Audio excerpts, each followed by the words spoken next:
Pernah kepikiran nggak, gimana kalau internet yang kita pakai sehari-hari ini ternyata bukan satu-satunya pilihan?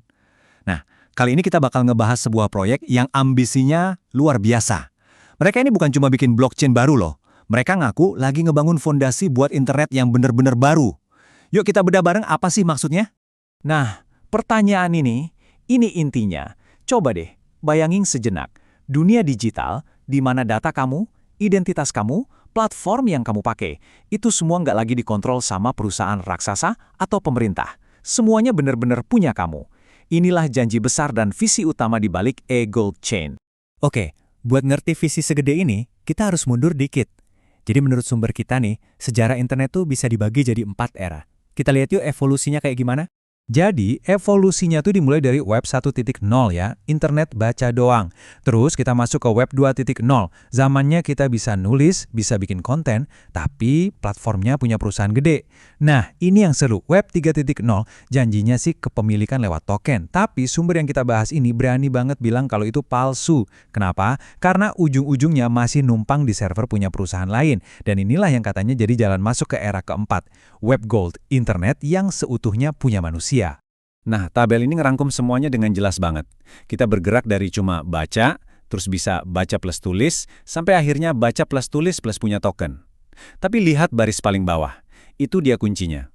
Web Gold ini nambahin satu lapisan yang fundamental banget, yang selama ini nggak ada. Kemampuan buat miliki infrastrukturnya. Jadi bukan cuma aset digital di atasnya, tapi fondasinya, dasarnya, kita yang punya.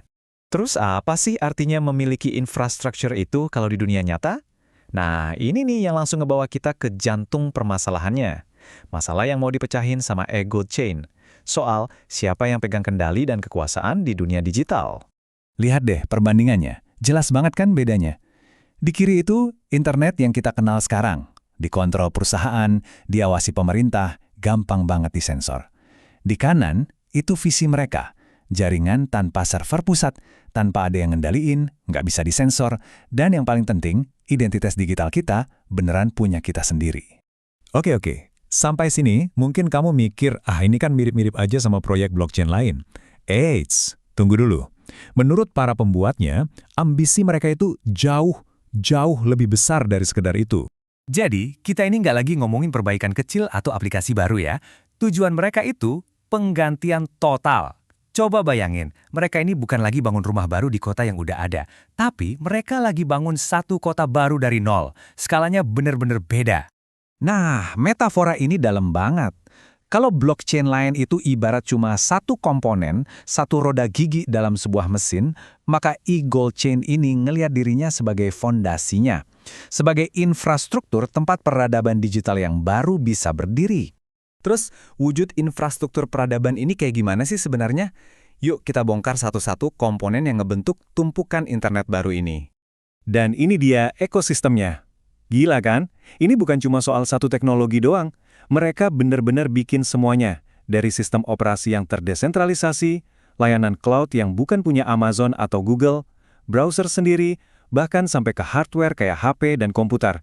Semuanya dirancang buat jalan bareng dalam satu ekosistem mandiri tanpa perlu numpang sama infrastruktur yang lama.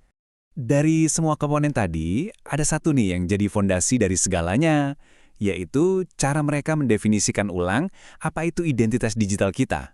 Yuk kita lihat lebih dalam. Coba dipikirin, sekarang ini kan identitas kita di internet tuh pecah-pecah. Login di sini, email di sana, password di mana-mana, semuanya dikontrol sama perusahaan. Nah, konsep Gold ID ini beda total. Dia nyatuin semuanya. Nama kamu, dompet kripto kamu, domain web kamu, identitas kamu, jadi satu aset digital yang kamu pegang dan kamu kontrol sendiri sepenuhnya. Dan ini contohnya, simple, bersih, gampang diingat. Nama kayak Satoshi.Gold ini bukan cuma alamat web loh, itu ya identitas digital kamu, itu dompet kamu, itu kunci kamu buat masuk ke seluruh ekosistem Web Gold. Jadi nanti ngirim token itu bisa segampang ngirim email ke alamat ini. Keren kan? Nah, semua ini ngebangun narasi ke satu puncak, ke satu momen yang mereka anggap sangat penting. Peluncuran proyek ini nggak dilihat cuma sebagai rilis produk biasa, tapi sebagai sebuah peristiwa sejarah yang fundamental banget. Dan ini dia nih tanggalnya. 3 Maret, tanggal yang mereka tandai sebagai titik awal dari semua perubahan ini. Bukan sekedar tanggal rilis teknis, tapi diklaim sebagai hari di mana era internet resmi berganti. Jadi intinya cuma satu, pergeseran kepemilikan. Di hari itu, kunci kendali atas dunia digital kita diklaim bakal pindah tangan. Dari yang tadinya dipegang segelintir raksasa teknologi, kembali lagi ke tangan kita semua, para penggunanya. Dan kutipan ini benar-benar ngerangkum semua visi mereka. Tentu pertanyaannya sekarang adalah, apa ini beneran bisa jadi titik balik? Apa mungkin internet yang seutuhnya punya manusia itu beneran bisa jadi kenyataan? Ya, proyek ini percaya jawabannya adalah iya. Dan mereka ninggalin kita semua dengan satu pertanyaan besar tentang masa depan dunia digital kita.